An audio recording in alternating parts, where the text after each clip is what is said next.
Halo Sobat Nobar, bagaimana kabar kalian semuanya? Saya doakan selalu sehat agar bisa selalu berbahagia bersama Nobar. Kali ini Nobar akan menceritakan sebuah alur film yang berjudul Fearless Kung Fu King. Film yang dirilis tahun 2020 ini menceritakan tentang seorang raja kungfu legend dari Cina yang tak dapat dikalahkan oleh siapapun. Hingga suatu hari datang samurai terbaik dari Jepang yang datang menantangnya. Apakah dia akhirnya akan kalah dan bagaimanakah aksinya? Tanpa basa-basi lagi, ini dia intronya.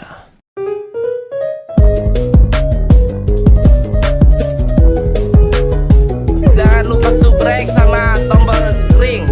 Oke. Di awal film kita akan diajak ke tahun 1910, di mana terlihat samurai Jepang sedang bertarung melawan master kungfu di Shanghai.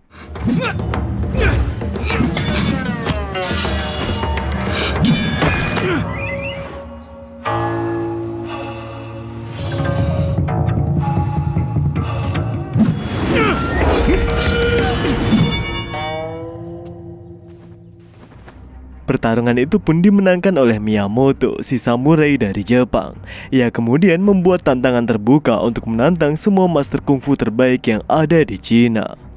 Di tempat lain ternyata Yuan Jia dan Jin Chun juga mengetahui informasi itu. Sebenarnya Yuan Jia menolak tantangan itu, tapi setelah dinasehati oleh si Jin Chun bahwa ini adalah kesempatan untuk menunjukkan semangat bangsa Cina, Yuan Jia pun bersedia untuk mempertimbangkannya lagi. Ia pun pulang ke rumahnya lalu merenung di depan prasasti almarhum ayahnya. Tiba-tiba ia pun teringat peristiwa 20 tahun yang lalu. Tahun 1898. Saat kakak Yuan Jia yang bernama Yuan Ying sedang melaksanakan pernikahan, tiba-tiba datang seorang yang langsung mengacaukan acara itu.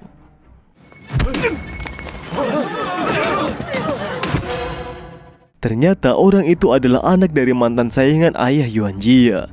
Ia kesana untuk membalaskan dendam ayahnya yang dulu telah dipermalukan oleh ayah Yuan Jia, yaitu Huo Endi. Tiba-tiba Yuan Jia langsung turun tangan untuk melawan orang itu.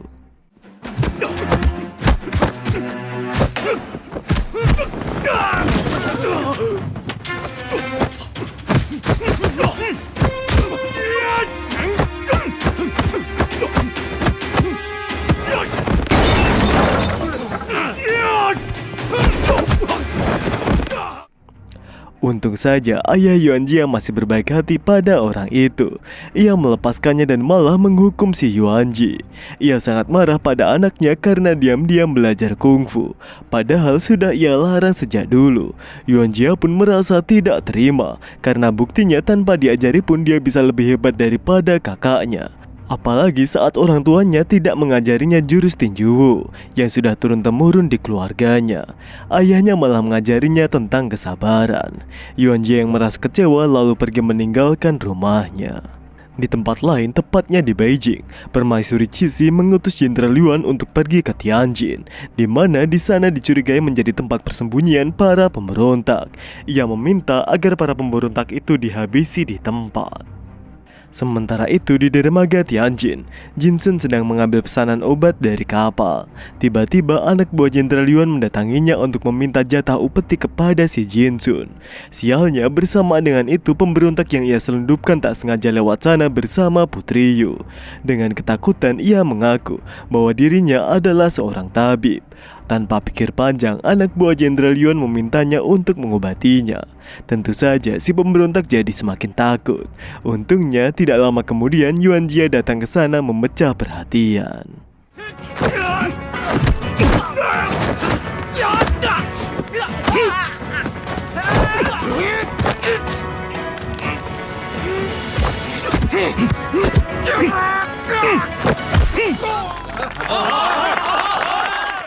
Malam telah tiba. Pemberontak itu memberikan surat pada Jinchun dari Fusheng, sang pemimpin pemberontakan, yang berisi rencana pasukan pemberontak untuk menyerang ibu kota.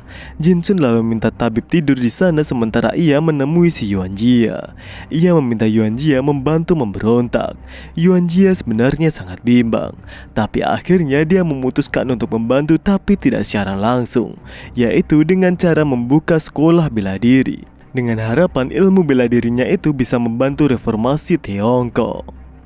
Sayangnya ada peraturan untuk mendapat izin membuka perguruan, yaitu menantang semua master kungfu yang ada di Cina. Tanpa mereka berdua sadari, diam-diam datang pembunuh bayaran dari dinasti yang menyelinap ke kamar si pemberontak. Tanpa basa-basi, mereka pun langsung menghabisinya. Kepalanya pun kemudian diserahkan pada Jenderal Yuan. Tentu saja hal ini membuat banyak orang kaget, termasuk Tuan Yu yang akhirnya memberhentikan kerjasamanya dengan Jinchun karena takut nyawa anaknya juga terancam. Pagi menjelang, Yuan Jia mulai menantang para master kungfu. Yang pertama adalah perguruan Zhengwu. Salah satu murid paling jago di sana pun langsung meremehkannya, apalagi saat tahu bahwa Yuan Jia tak ikut perguruan manapun. Yuan Jia hanya terdiam dengan sabar dan tiba-tiba gurunya yang melihat itu merasa sangat malu dan tidak terima muridnya kalah dengan sangat mudah. Tanpa pikir panjang, ia pun langsung beraksi.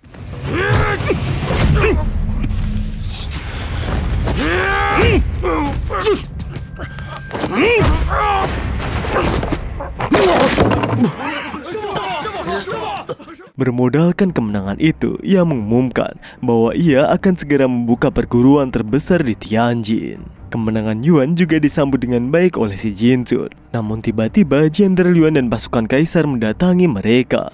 Ia meminta agar tabib, yaitu si pemberontak yang kemarin itu, dibawanya untuk mengobatinya. Jenderal seolah-olah tak tahu apapun, padahal anak buahnya lah yang telah menghabisinya. Ia hanya ingin mengetahui apakah Jinchun ini terlibat dalam pemberontakan atau tidak. Jinchun menjawab dengan penuh kebingungan, hingga membuat anak buah Jenderal Yuan merasa emosi. Untung saja Jenderal Yuan masih menahannya dan mereka pulang dengan kesimpulan Jinchun juga pemberontak. Malam harinya Yuan Jia mulai mengajar kungfu pada murid pertamanya, yaitu Liu Sheng.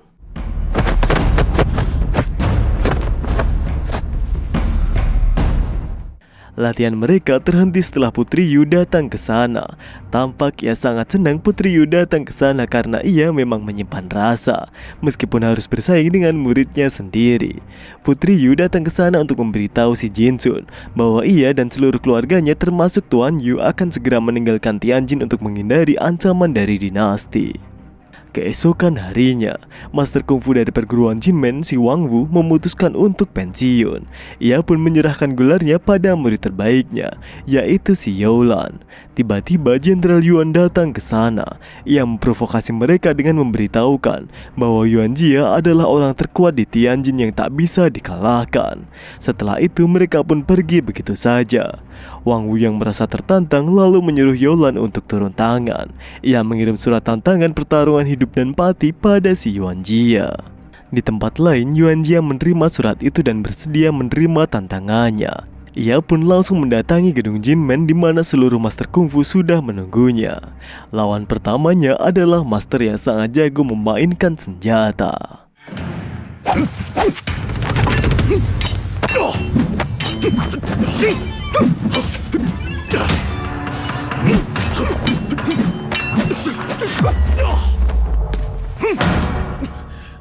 Bagi Yuan Jia terlalu mudah untuk mengalahkan master itu.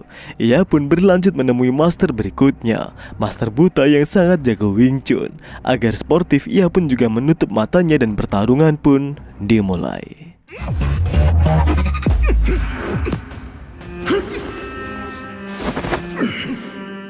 Pertarungan ini kembali dimenangkan oleh Yuan Jia.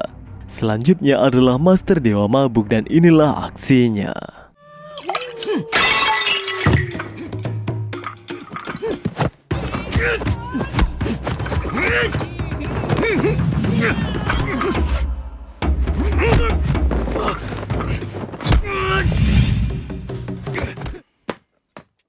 Semua berhasil Yuan Jia kalahkan dengan cukup mudah. Kini musuh terakhir yang harus ia hadapi yaitu adalah Yolan. Awalnya Yuan Jia ini menolak pertarungan ini karena Yolan adalah seorang wanita. Tapi tiba-tiba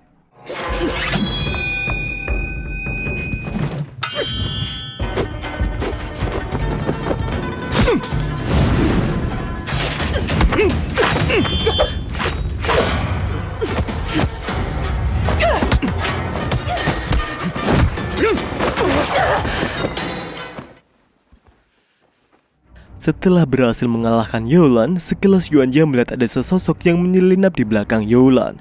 Dan tiba-tiba Yolan pun jatuh dan akhirnya tewas. Orang-orang pun menuduh bahwa Yuan Jia adalah pelakunya. Tak lama kemudian, Jenderal Yuan datang untuk membela Yuan Jia. Ia berkata bahwa surat tantangan dari perguruan itu tertera hidup dan mati, dan telah disetujui kedua belah pihak. Bermodalkan kemenangan besar ini, Yuan Jia diizinkan mendirikan perguruannya sendiri. Saat akan pulang, Jenderal meminta Yuan Jia untuk bergabung melayani kekaisaran, tapi Yuan Jia menolaknya mentah-mentah. Saat pulang ke rumah Jinchun, Yuan Jia sangat kaget karena kondisinya sangat kacau. Ia pun menemukan Liu Sheng yang terikat dan memberitahukan bahwa semua itu adalah ulah dari Jenderal Yuan. Jinchun pun juga telah diculik. Mereka kemudian segera bergegas ke rumah keluarga Yu, tapi sayangnya mereka sudah terlambat. Tidak ada orang sama sekali di sana. Mereka mengira jika Tuan Yu dan keluarganya sudah kabur dari rumah. Padahal sebenarnya Tuan Yu telah dihabisi, sedangkan Putri Yu ditawan untuk dijadikan menu makan malam Jenderal Yuan dan juga anak buahnya. Sementara itu di tempat lain, Jinchun sedang diinterogasi oleh Jenderal Yuan untuk memberitahukan di mana markas para pemberontak. Tapi dengan lantang Jinchun berkata bahwa Jenderal Yuan tidak akan bisa mengalahkan mereka dan saat lagi dinasti Qing pasti akan hancur. Akibatnya ia pun akhirnya disekap. Bersamaan dengan itu, Wang Wu kini menjadi dendam pada Yuan Ji dan berencana membalas kematian si Yolan. Hari berganti, Yuan Jia mendapat surat dari keluarganya yang memberitahukan bahwa ayahnya sedang sakit. Yuan Jia sebenarnya ingin pulang, tapi ia menundanya karena menurutnya saat ini lebih penting untuk membantu Jinchun. Padahal ayahnya sudah sangat menantikan kehadirannya. Jinchun yang disekap akhirnya berhasil meloloskan diri dan langsung ke rumah Tuan Tan, salah satu pemberontak dinasti. Ternyata hal ini sudah direncanakan oleh Jenderal Yuan. Diam-diam pasukannya mengikuti pergerakan si Jinchun. Sementara itu, saat Yuan Jia akan berjumpa dengan Tuan Tan, tiba-tiba Wang Wu datang ke sana dan berencana untuk membalaskan dendamnya. Dengan tenang Yuan Jia berkata bahwa ia bukan pembunuhnya dan mengajak Wang Wu untuk ikut bersamanya untuk melihat kenyataan yang terjadi. Yuan Jia bersama Wang Wu lalu mendatangi Jenderal Yuan, sedangkan Liu Sheng membawa Tuan Tan ke tempat aman dengan pengawalan penuh. Sesampainya di tempat Jenderal Yuan, Yuan Jia langsung disergap oleh puluhan anak buah Jenderal Yuan. Wang Wu pun keluar dari becaknya dan menyadari bahwa ini semua adalah ulah jari Jenderal Yuan. Pertarungan pun tak dapat dihindari lagi.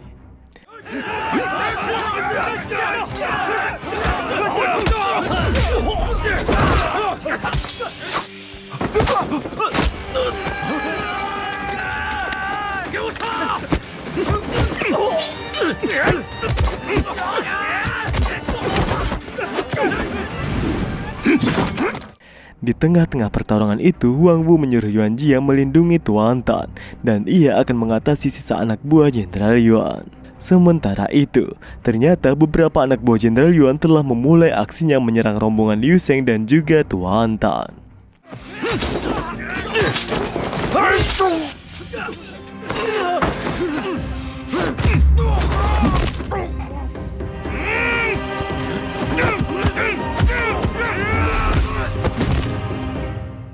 Meskipun Tuan Tan berhasil selamat, tapi sayang sekali, Yuan Jia terlambat datang sehingga nyawa Liu Sheng murid pertamanya tak bisa ditolong lagi. Bersamaan dengan itu, ternyata Wang Wu juga telah dikalahkan oleh Jenderal Yuan.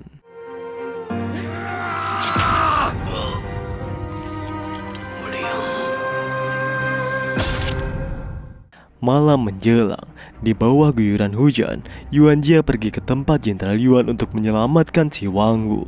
Tapi lagi-lagi ia terlambat datang. Kepala Wang Wu telah digantung di tiang. Emosi Yuan Jia pun seketika memuncak dan ia pun langsung beraksi.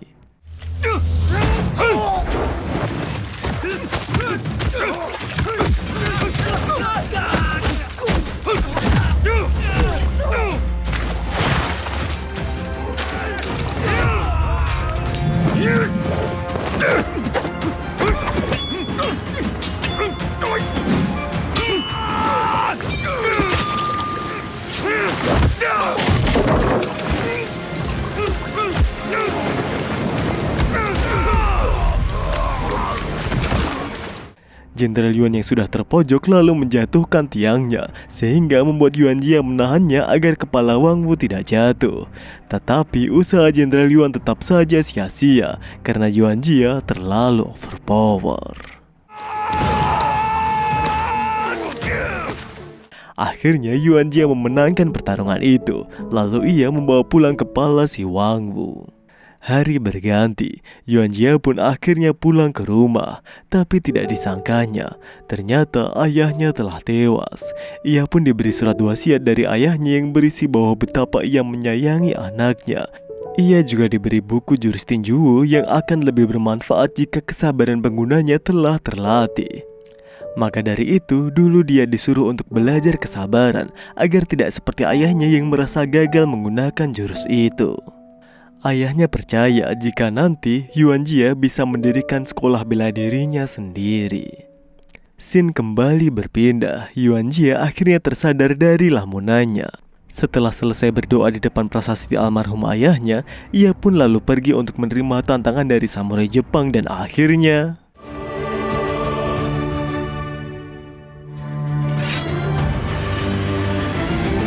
film pun berakhir. Bagaimana menurut kalian film ini?